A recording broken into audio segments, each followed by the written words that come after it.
요한복음 5번째 시간입니다. 오늘은 광야에서 외치는 자의 말씀을 나눕니다. 사도 요한은 말씀이 육신이 되어 우리 가운데 거하심에 우리가 그의 영광을 보니 아버지 독생자의 영광이요 은혜와 진리가 충만하더라 그랬어요. 그러니까 우리가 다 그 충만한 데서 받으니 은혜 위에 은혜다 그랬습니다. 자, 은혜 위에 은혜는 한 번으로 끝나는 것이 아닙니다. 은혜는 또 은혜를 낳고 하나님의 은혜는 끊임없이 공급된다는 겁니다. 죄사함 받은 후에 자녀됨의 은혜가 있고 자녀됨 후에 은혜는 성화의 은혜가 있고 성화된 은혜는 천국의 소망이 주어집니다. 그러니까 성도의 삶은 처음부터 끝까지 은혜의 연속입니다. 그러니까 요한은 예수님 안에 있는 그 은혜, 풍성함을 강조하고 있는 거예요. 은혜 위에 은혜. 하나님 은혜가 계속 공급되고 있다는 겁니다. 한 번만이 아닙니다. 은혜를 계속 베푸시는 하나님. 때를 따라 은혜를 베푸시는 하나님이시라는 겁니다. 그렇다면 우리가 예수를 믿고 여기까지 온 것이 내 공로가 아닙니다. 하나님의 은혜 때문입니다. 예수 믿고 구원받고 내가 건강하게 사는 것, 삶 속에 일어나는 또 위로와 평안함, 이것이 다 하나님의 은혜라고 우리가 믿어야 되는 거예요. 근데 그 은혜라는 말이 우리는 잘 나옵니까? 아니면 못 나옵니까? 여러분, 뭔 일이 일어났을 때 하나님 은혜구나 이렇게 고백을 하세요? 그거는요 아주 기본입니다. 하나님 은혜라고 얘기를 하는 거는 하나님 자녀의 가장 기본적인 고백이에요. 이 고백이 없으면 내가가 나오는 겁니다. 그 내가가 나오면 이제 그때부터 이게 문제가 심각해지는 거예요. 그러니까 항상 모든 것이 하나님 은혜구나, 은혜였구나, 그것을 고백하시기 바랍니다. 사도 요한은요 은혜라는 단어를 설명하면서 이제 은혜와 율법을 대조시켰어요. 율법의 기능은 죄를 깨닫게 하는 겁니다. 그러나 은혜와 진리는 예수 그리스도가 근원이시고 예수 그리스도를 통해서 왔다는 겁니다. 마틴 루터는 율법은 하나님의 왼손이요 은혜는 하나님의 오른손이다 그렇게 했어요. 그러니까 은혜와 율법은 분리될 수가 없습니다. 우리가 하나님의 은혜로 구원받고 거룩한 백성이 되었습니다. 그 하나님 은혜로 과거 모든 죄가 해결되고 하나님과 화목하고 새로운 관계가 회복되었다는 거예요. 그리고 하나님은 영이시기 때문에 거룩하신 분이기 때문에 죄된 인간이 하나님을 직접 볼 수가 없다는 겁니다. 그래서 하나님께서 예수 그리스도를 통해서 자신을 나타내신 겁니다. 예수님을 보면 하나님이 어떤 분인가를 알 수 있는 겁니다. 요한복음 14장 9절에 나를 본 자는 아버지를 보았다 이렇게 말씀하고 있어요. 그러니까 우리는 예수님을 통해서 하나님이 어떤 분인가, 또 말씀을 통해서 우리는 하나님이 어떤 분인가를 다 알 수 있는 겁니다. 자, 20절을 읽습니다. 요한이 드러내어 말하고 숨기지 아니하니 드러내어 하는 말이 나는 그리스도가 아니라 한데. 자, 요한의 명성은요 참 대단했습니다. 말라기 선지자 이후 나타난 선지자로서 제사장 가문에서 태어났고, 그런데 광야에서 메뚜기와 석청을 먹으며 거룩한 삶을 살았어요. 자신에게 밀려드는 수많은 군중을 향해서 회개하라, 천국이 가까웠다 외쳤습니다. 그의 인기는 유대 사회에서 날로 높아져만 갔습니다. 당시 유대 백성들은 자신이 기대했던 메시아가 아닐까 생각하기 시작했어요. 세례 요한의 거침없는 메시지, 당시 종교화되고 형식화되었던 율법주의 종교 지도자들과는 전혀 다른 메시지였습니다. 그 결과 예루살렘과 주변의 많은 사람들이 세례 요한에게 몰려들기 시작한 거예요. 그러니까 어떤 사람들은 그를 메시아로 간주했습니다. 이렇게 세례 요한이 많은 사람들이 그에게 몰려오니까 유대 종교 지도자들은 세례 요한의 정체가 뭐냐? 여기에 조사하기 시작한 거예요. 그래서 제사장과 레위인들을 세례 요한에게 보내는 겁니다. 그가 누구인가를 알고 싶은 거예요. 그러니까 세례 요한은 자신의 입장을 밝힙니다. 나는 그리스도가 아니다. 그러니까 또다시 묻는 거예요. 자, 21절에 있습니다. 또 묻되 그럼 무엇? 내가 엘리야냐? 가로되 나는 아니다. 또 묻되 내가 선지자냐? 대답하되 아니라. 내가 엘리야냐? 아니라. 엘리야는요, 구약의 엘리야는 비를 얘기했던 능력의 선지자였어요. 그러니까 네가 엘리야냐? 묻는 거예요. 아니라고 그러니까 네가 선지자냐? 또다시 묻습니다. 세례 요한은 선지자도 아니라. 그러면 너는 도대체 누구냐? 우리를 보낸 사람에게 답변할 수 있게 내가 누구인지 내게 구하라. 다시 묻습니다. 자, 22절 또 말하되 누구냐? 우리를 보낸 이들에게 대답하게 하라. 너는 내게 대하여 무엇이라 하느냐? 자, 이쯤 되면은요, 세례 요한은 나는 제사장 사가랴의 아들이다. 출생 때부터 성령으로 충만함 받은 자다. 당신들 같은 종교 지도자들과는 차원이 다르다. 자, 탐욕에 물들어 있는 당신들 빨리 회개하고 회개하라고 외칠 수도 있었어요. 그런데 그 묻는 말에 이제 이사야 선지자가 한 그 말씀을 인용해서 이제 얘기하는 겁니다. 그러니까 이사야 40장을 인용하면서 종교적 타락을 염두에 두고 있는 그들 향해서 이제 소망과 위로의 메시지를 전해주는 거예요. 자, 요한의 대답이 23절입니다. 가로되 나는 선지자 이사야 말과 같이 주의 길을 곧게 하라고 광야에서 외치는 자의 소리로라 하니라. 이 말씀이 이사야 40장 3절로 5절에 있습니다. 한번 찾아보세요. 이사야 40장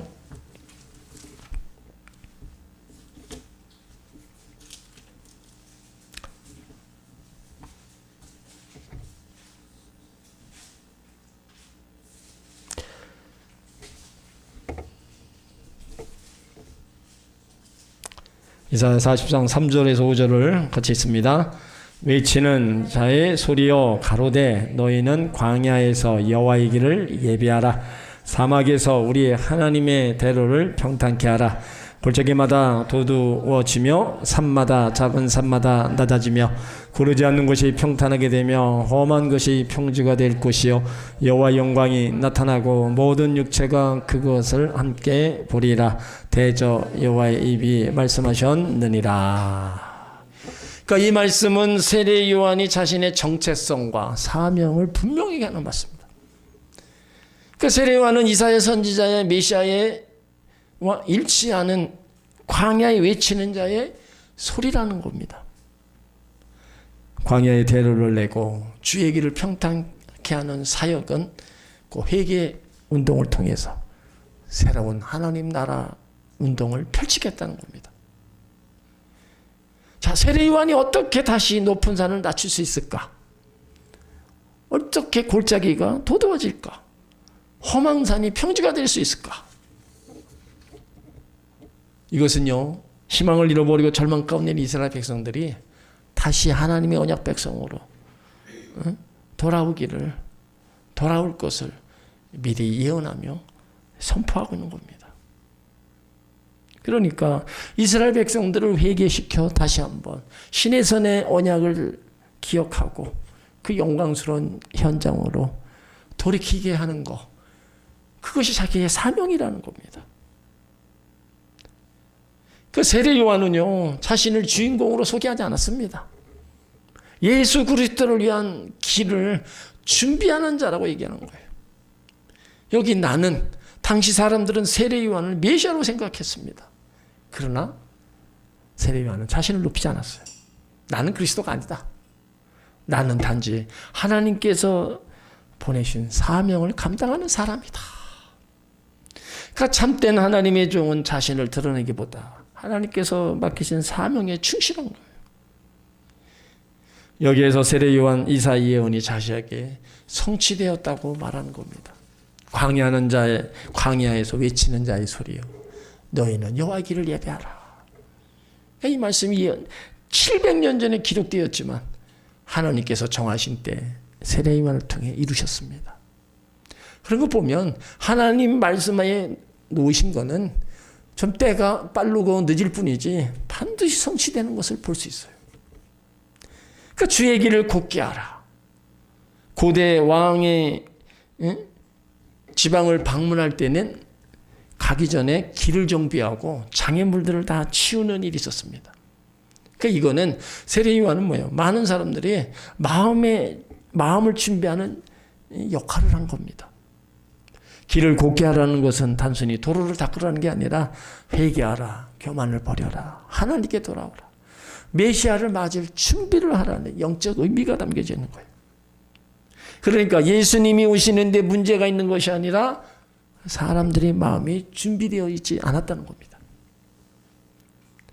그래서 광야에서 외치는 자의 소리, 여기 광야는 성경에서 여러 의미를 가집니다. 사람이 의지할 것이 없는 것, 광야는 하나님만 바라보는 것, 연단과 훈련의 장소, 새로운 장소의 시작입니다. 그러니까 세례 요한은 회개, 화려한 도시가 아니라 광야에서 회개를 외쳤습니다.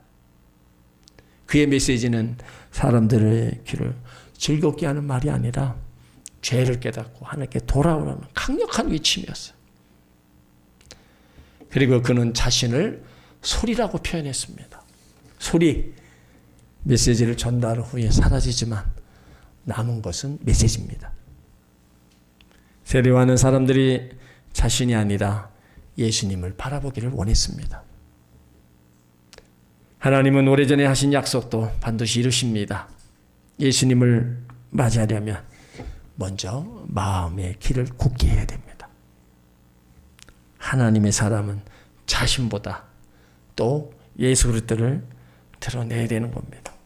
세상의 화려함보다도 순종하는 사람, 그 순종을 통해서 하나님께 또 쓰임받는 사람, 그런 모습들이 세례요한의 모습이고 우리의 모습이 돼야 되는 겁니다. 그러니까 세례요한은 자신을 높인 게 아니라 사람들의 마음을 회개시키기 위해서 준비시키는 거예요.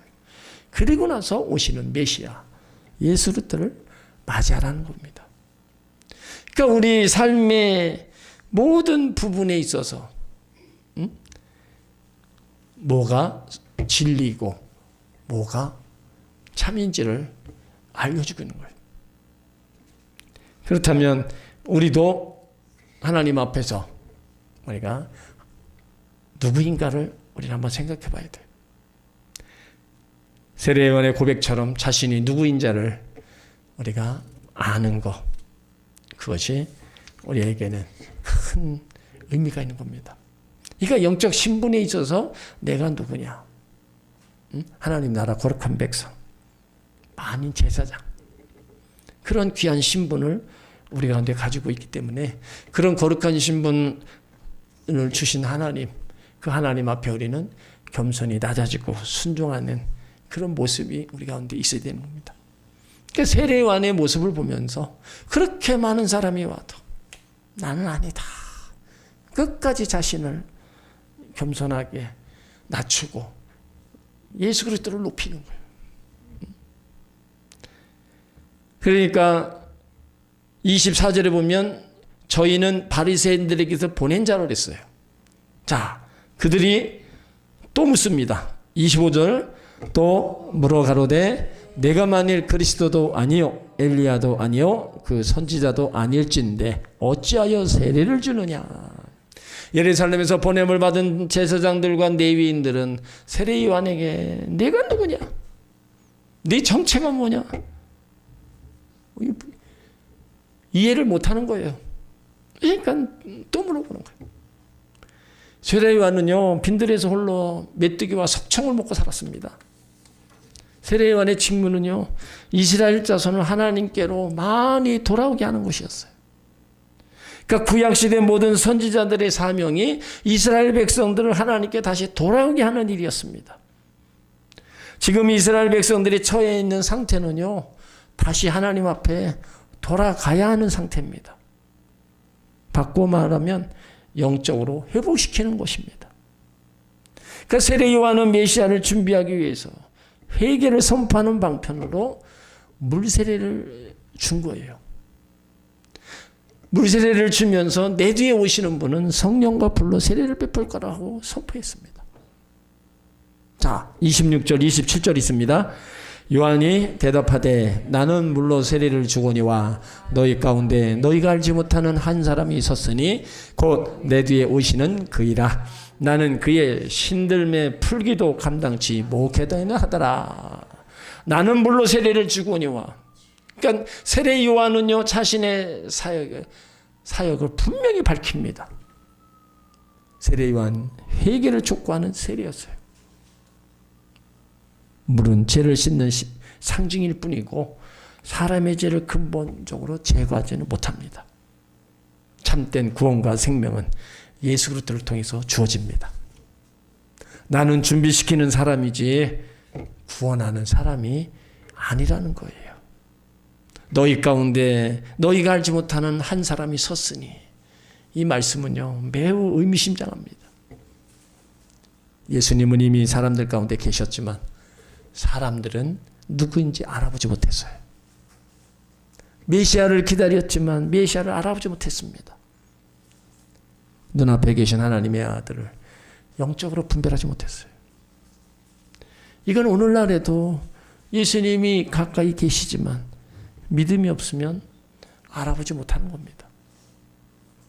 신앙생활도 형식만 있고 영적 눈이 열리지 않으면 예수님의 임재를 놓칠 수도 있습니다.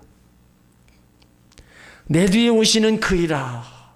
그러니까 요한이 먼저 사역을 시작했지만 예수님이 훨씬 더 위대한 분이라는 거예요.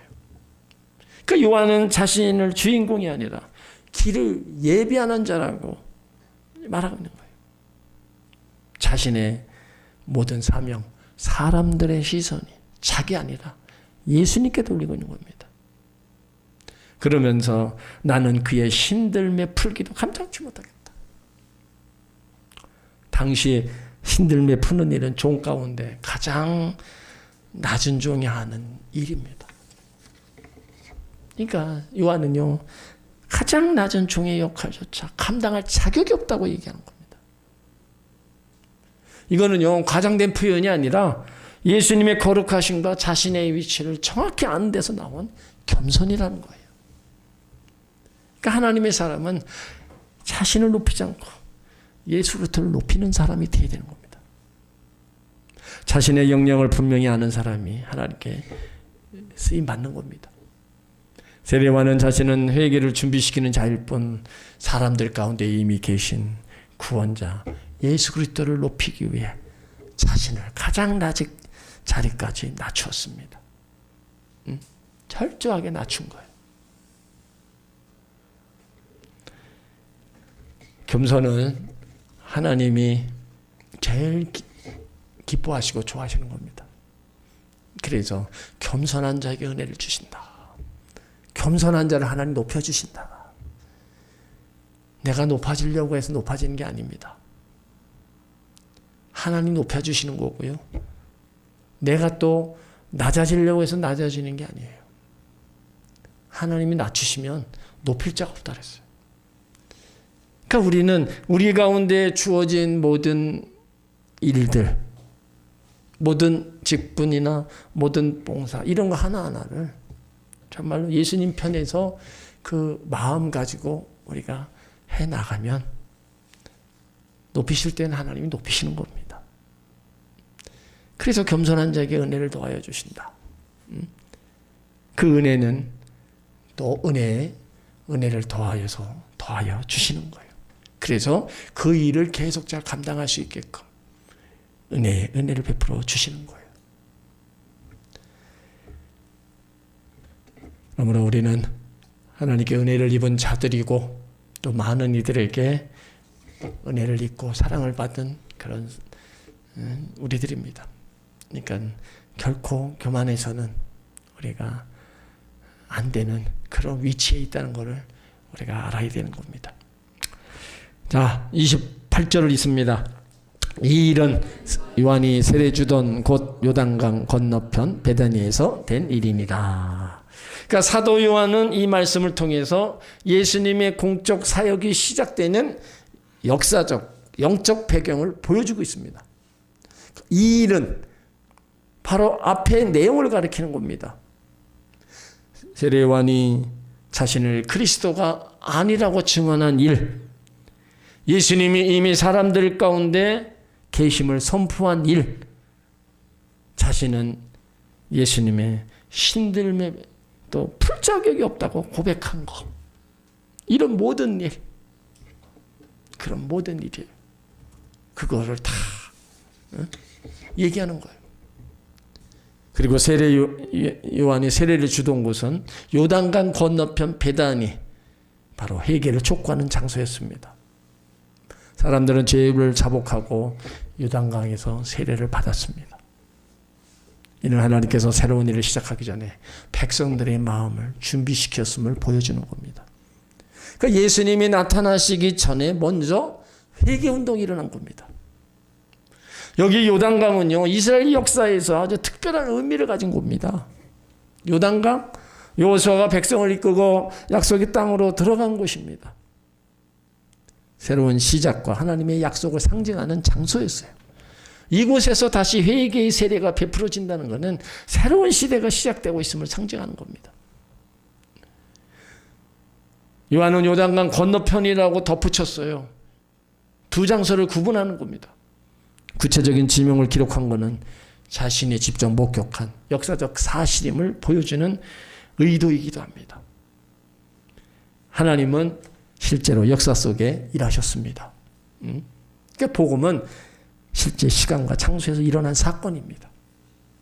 그리고 회개도 바로 예수님 만나기 전에 사람들 자신의 죄를 먼저 돌아보도록 그들을 다 초청했어요. 요단강이 새로운 출발 장소였던 것처럼 세례 요한의 사역은 메시아 시대를 여는 준비였다는 겁니다. 그러니까 예수님이 후에 요단강에서 세례 요한에게 침례를 받으시잖아요.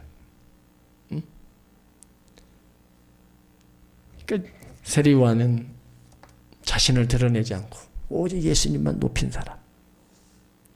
그러니까 예수님도 세례 요한에게 가서 침례를 받으시는 거예요. 우리도 하나님 주신 귀한 사명을 위해서 나가는 하나님의 자녀들이 되어야 됩니다. 지금 있는 곳에서 우리가 할 수 있는 것들을 우리는 해야 되는 거예요. 가족에게, 자녀들에게 우리가 예수님을 전해줘야 되는 그런 사명, 그것이 우리 가운데 있습니다. 먼저는 물론 내가 예수를 잘 믿어야 되겠죠. 먼저는 내가 잘 믿고 이제 내가 믿는 그 예수 그리스도를 자녀들에게 우리가 잘 전해줘야 돼요. 그래서 그들 또한 하나님 잘 믿고 예수 안에서 꿈을 펼쳐갈 수 있게끔 우리가 길을 인도해 줘야 되는 겁니다. 그것이 부모의 역할이에요. 그냥 세상에서만 잘해서 성공하는 물론 좋죠. 그것 가지고 안 되잖아요. 사람이 온천하를 얻고도 자기 목숨을 잃으면 뭔 소용이 있어요. 아무 의미가 없는 겁니다. 그러니까 항상 우리는 같이 가야 돼요. 세상에서 주어진 일 열심으로 우리도 해야 되고 하나님 섬기는 데 있어서는 또 열심으로 섬기면서 같이 우리가 신앙의 노선을 내 하는 일과 함께 같이 가서 거기서 하나님 살아계심도 보고 하나님 주신 복도 받고 그렇게 우리가 살아가는 거예요. 그러다가 우리가 주님 앞에 가는 그런 하나님의 자녀가 돼야 되는 겁니다. 오늘 세례 요한의 모습을 보면서 우리는 끝까지 주님을 드러내는 하나님 자녀 되시기 바랍니다. 그러면 우리를 통해서 이루실 일들을 계속 이루어 나가시고 우리 가운데는 은혜 위에 은혜를 더하는 그 은혜가 때를 따라 계속 임하게 될 줄 믿습니다.